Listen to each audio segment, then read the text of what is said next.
जय Shri Radhe Krishna. I hope आप सब लोग बहुत अच्छे होंगे। चलिए अध्याय 12 को आगे बढ़ाएंगे कि श्री कृष्ण क्या कहते हैं इस भक्ति योग में। तो यहाँ पर श्री कृष्ण बता रहे हैं कि किस तरीके से जो भक्त है वो उनमें निवास करता है, क्योंकि आप और हम ये जानते हैं और आप और हमें ये लगता है कि शायद जो भक्त निवास करता है भगवान का, वो शायद जब उसकी मृत्यु हो जाती है तो वो बैकुंठ जा करके ही वो भगवान के साथ रहता है। तो यहाँ पर श्री कृष्ण ने कहा कि जो व्यक्ति है तो वो बैकुंठ तो बाद में जाएगा, उनके साथ रहेगा जा करके। पर श्री कृष्ण कहते हैं कि वो यहाँ पर किस तरीके मेरे साथ रहे, क्योंकि यहाँ पर जो भक्त होता है वो श्री कृष्ण में ही वास करता है। उसकी विधि बता रहे हैं श्री कृष्ण कि भाई वहाँ पर तो संग होगा ही होगा, पर यहाँ पर कैसे वो भक्त के संग रहते हैं, कैसे भक्त उनके संग रहता है। क्योंकि आप और हमें लगता है कि शायद भगवान भक्त से अलग रहते हैं। तो यहाँ पर श्री कृष्ण कहते हैं कि जिसकी ऐसी गति है, जिसकी ऐसी मति है, तो श्री कृष्ण कहते हैं उसके साथ तो मैं सतत रहता हूँ, वह एक क्षण के लिए भी अपने भक्त को छोड़ता नहीं हूँ। क्योंकि आप देखिए कि मीरा जी के संग ही तो थे, यहाँ पर मीरा जी के संग नहीं होते श्री कृष्ण। तो जब मीरा जी ने जहर का प्याला पिया, तो जब जहर का प्याला पिया तो मीरा जी पे कोई असर क्यों नहीं हुआ, क्योंकि उनमें श्री कृष्ण ही समाये हैं, श्री कृष्ण का भी तो वास है। और यहाँ पर श्री कृष्ण कहते ही हैं कि मैं सबके हृदय में समाया हुआ हूँ, मैं सबके हृदय में बैठा हुआ हूँ। तो श्री कृष्ण तो बैठे हुए हैं, पर इस चीज़ का एहसास कौन करवाता है। क्योंकि यहाँ पर श्री कृष्ण तो देखिए कि कहते ही हैं यहाँ पर भोलेनाथ जी कि हरि व्यापक सर्वत्र समाना, कि भगवान तो सब जगह हैं। पर आप और हम कहते भाई हैं तो सब जगह, हम भी कहते हैं इस बात को भाई भगवान तो सब जगह हैं, पर हमें अनुभव में क्यों नहीं आते, हमें तो नहीं दिखते। तो यहाँ पर अनुभव क्या है कि प्रेम से प्रकट हुई में जाना, कि आपको वो हृदय में प्रेम उत्पन्न करना पड़ेगा, वो भक्ति उत्पन्न करनी पड़ेगी जिससे भगवान प्रत्यक्ष में दिखें। क्योंकि भगवान तो सब जगह है। जैसे यहाँ पर कहा जाता है कि भाई दूध में तो घी होता है पर दिखता तो नहीं है, उसे बिलोया जाता है, जब एक प्रक्रिया की जाती है, एक प्रोसेस होता है, उसके बाद ही तो दूध से घी निकलता है, पर होता तो है। आप और हम ये तो नहीं कह सकते भाई दूध में घी नहीं है, होता है, पर आपको और हमें ऊपर तो नहीं दिख रहा। अगर कोई ना समझ व्यक्ति होगा तो वो ये कहेगा हम कैसे मान ले, होता तो है पर वो निकाल तो पाएगा नहीं, क्योंकि उसको ऊपर दिख नहीं रहा है, पर उसकी एक प्रक्रिया है तो उससे घी निकल आता है। ऐसे ही भगवान को जब कहा गया कि हरि व्यापक सर्वत्र समाना, गॉड इज एवरीवेयर, तो यहाँ पर इसीलिए कहा गया, उसके आगे युक्ति भी बताई गई कि भाई प्रेम से प्रकट हुई में जाना, कि भाई उनको प्रकट करने वाला कौन है, तो उनको प्रकट करने वाली भक्ति है। क्योंकि यहाँ पर भगवान तो सब जगह है। ऐसे ही श्री कृष्ण ने कहा कि मैं सबके हृदय में वास करता हूँ, पर जीव को तो एहसास नहीं होता। आपके हमारे हृदय में भी श्री कृष्ण वास करते हैं, क्योंकि उन्होंने कहा है। पर क्या आप और हमें एहसास होता है, हमें पता होता है कि श्री कृष्ण के हम संग हैं? नहीं होता। क्यों नहीं हो पाता? क्योंकि हमारे पास वो भक्ति भाव नहीं है। कौन एहसास करवाएगा? मीरा जी को पता चल गया कि गिरधर मेरे में निवास कर रहे हैं, गिरधर मेरे संग हैं। ये विश्वास के बल पे ही तो मीरा जी ने जहर का प्याला पिया, नहीं तो वो कैसे पी जाती।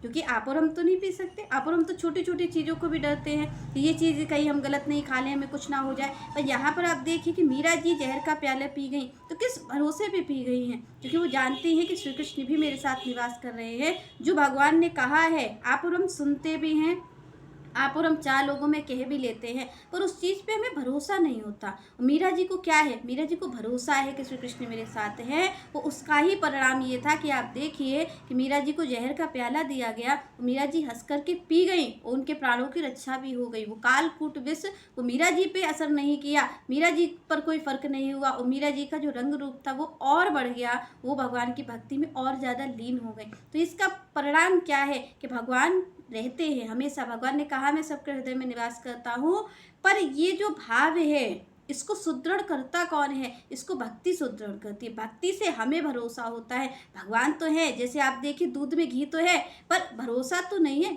आप कोई अन्य व्यक्ति के पास जाए, उससे कहें कि दूध में घी है, तो वो कहेगा या तो निकाल के दिखाओ, नहीं तो मैं कैसे भरोसा कर लूँ? क्यों नहीं है? क्यों? क्योंकि यहाँ पर उसको प्रक्रिया मालूम नहीं है। तो ऐसे ही भगवान हमारे अंदर ही हैं, पर हमें प्रक्रिया नहीं मालूम है। इस वजह से हम दर दर भटकते हैं, भगवान को ढूंढते हैं, वो अनेकों अनेकों कष्ट पाते हैं। तो यहाँ पर श्री कृष्ण ने कहा कि मैं उस विधि को बताऊंगा जिससे इस व्यक्ति को, प्रत्येक जीव को ये एहसास हो जाएगा कि मैं उसी के साथ वास करता हूँ, मैं किसी से भी अलग नहीं रहता हूँ। तो यहाँ पर श्री कृष्ण कहते हैं मयि एव मन आदस्य मयि बुद्धिम निवेशया निवश्यसि मयि एव अर्थ ऊर्ध्व न संशया। तो यहाँ पर भगवान ने कहा कि इस बात में कोई संशय नहीं है। यहाँ पर श्री कृष्ण पहले ही कह देते हैं कि इस बात पर संशय नहीं करना, क्योंकि आप और हम क्या करते हैं, भ्रम उत्पन्न होता है हमारे अंदर, हम कहते हैं पता नहीं ये बात सत्य है भी कि नहीं। तो यहाँ पर श्री कृष्ण ने इसलिए कहा कि इस चीज़ को, इस बात को संशय की दृष्टि से मत देखना। श्री कृष्ण कहते हैं क्यों, क्योंकि संशय आत्मा विनश्यति। जो व्यक्ति संशय करता है वो संशय ही उसके विनाश का कारण होता है। तो यहाँ पर श्री कृष्ण ने कहा कि भाई किस तरीके से मैं आपके हृदय में हूँ, पर ये खबर आपको कैसे पड़ेगी, आपको भरोसा कैसे होगा। तो श्री कृष्ण कहते हैं इसके दो कारण रहेंगे। पहला, जो आपका मन है, भगवान कहते हैं उसको स्थिर करो। जब तक वो चार जगह लगा हुआ है तब तक वो कभी भी एहसास आपको नहीं करवाएगा, क्योंकि भगवान हमारे अंदर है। तो यहाँ पर भगवान ने कहा पहला काम है कि मन को स्थिर करो। जो चार जगह आपका मन लगा हुआ है उसे एकाग्र करो, जो कि तुलसीदास जी भी कहते हैं कि सबका मन है उसको वो कहते हैं कि भाई एकत्रित करके और भगवान के चरणों से बांध दो। तो यहाँ पर तुलसीदास जी ने भी कहा कि सबके ममता ताग बटोरी मम पद मन ही बांध बर डोरी। तो उन्होंने कहा कि जो सब में आपका मन बटा हुआ है, कुछ रिश्तेदारों में है, कुछ आपके प्रियजनों में है, जो भी है आपके, कुछ व्यापार में है, कुछ आप अपने आप में भी रखते हैं। तो इस तरीके जो जगह जगह आपका मन बटा हुआ है उसको भगवान कहते हैं वो एक जगह लगाओ, वो मेरे में लगाओ। श्री कृष्ण कहते सारे जो आपके संबंध हैं, वो संबंध का जो भाव है, प्रेम भाव, आप देखिए पत्नी से संबंध है उसका प्रेम भाव अलग है, बच्चों से संबंध का प्रेम भाव अलग है, मित्रों से अलग है, रिश्तेदारों से अलग है। तो श्री कृष्ण का ये जो प्रेम भाव बटा हुआ है यही आपके भ्रम का कारण है, यही आपको ये एहसास नहीं होने देता कि श्री कृष्ण आपके संग हैं। तो यहाँ पर श्री कृष्ण कहते हैं कि भाई जब इन सब से मन हटा लोगे, उन सब से मन हटा करके श्री कृष्ण कहते बस केवल मुझ में मन लगा लोगे, इन सबसे जो प्रेम भाव आपका जगह जगह बटा हुआ है वो सारा प्रेम अगर आप श्री कृष्ण के चरणों में अर्पित कर दोगे, श्री कृष्ण से सारा रिश्ता आप बना लोगे, श्री कृष्ण कहते तब आपका मन स्थिर हो जाएगा।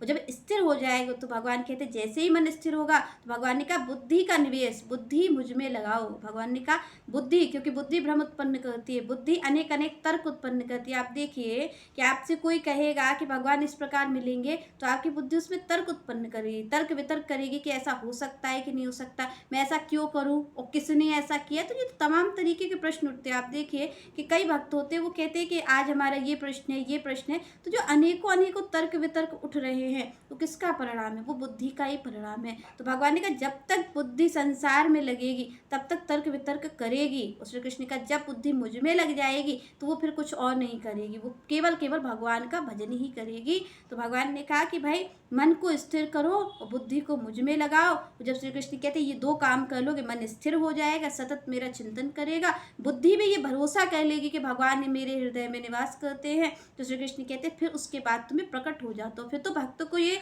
एहसास होने लग जाता है कि भाई भगवान मेरे संग है। क्यों, क्योंकि वो कड़ कड़ में भगवान को देख रहा है। मन स्थिर हो गया, मन अनेक अनेक भावों से हट गया, तो मन हट करके कहाँ जाएगा, श्री कृष्ण के चरणों में लगा है। श्री कृष्ण के चरणों की ये महिमा है कि श्री कृष्ण अपना एहसास करवा देते। जिन भक्तों ने उनको पाया है तो उन भक्तों ने गाया भी तो है, उन्होंने ये बता दिया है प्रतिष्ठित करके कि श्री कृष्ण कहाँ है। और केवल ऐसा नहीं है कि भक्त केवल कहते हैं, कि केवल कोरा उनका कहने के लिए कि भाई वो केवल कह रहे हैं कि भगवान है, भगवान प्रकट हो भी जाते हैं। आप देखिए प्रहलाद जी ने केवल एकमात्र कहा ही नहीं था कि भगवान इस खंबे के अंदर है, भगवान को प्रकट भी होना पड़ गया। मीरा जी ने केवल कहा ही नहीं है कि गिरधर उनके हैं, गिरधर ने देखो स्वयं उनको अपने आप में समा लिया। द्वारिकाधीश में मीरा जी स्वयं समा गई। तो ये चीज़ का प्रमाण इस चीज़ का है कि भक्ति आपको एहसास कराती है, वो जब एहसास कराती तो भक्त उस चीज़ को प्रकट कर देता है भक्त के लिए। क्योंकि देखिए भगवान तो सब जगह हैं, भगवान का अभाव कहीं नहीं है। पर आप देखिए खंबे से ही प्रकट कैसे हो गए भगवान, भगवान तो सब जगह थे, पर खंबे से प्रकट किस लिए हुए हैं, भक्त प्रहलाद के लिए तो हुए, उन्होंने ही तो प्रकट किया, उनके प्रेम भाव ने ही तो प्रकट किया है। भक्त तो अनेकों अनेक है, संसार से जीव आप देखिए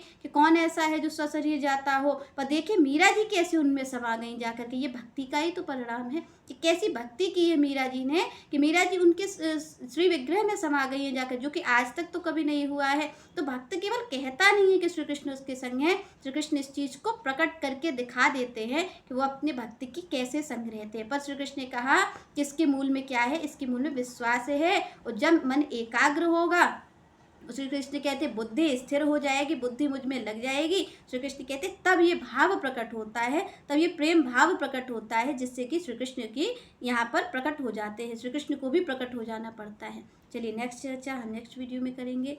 तब तक के लिए जय श्री राधे, जय श्री कृष्ण।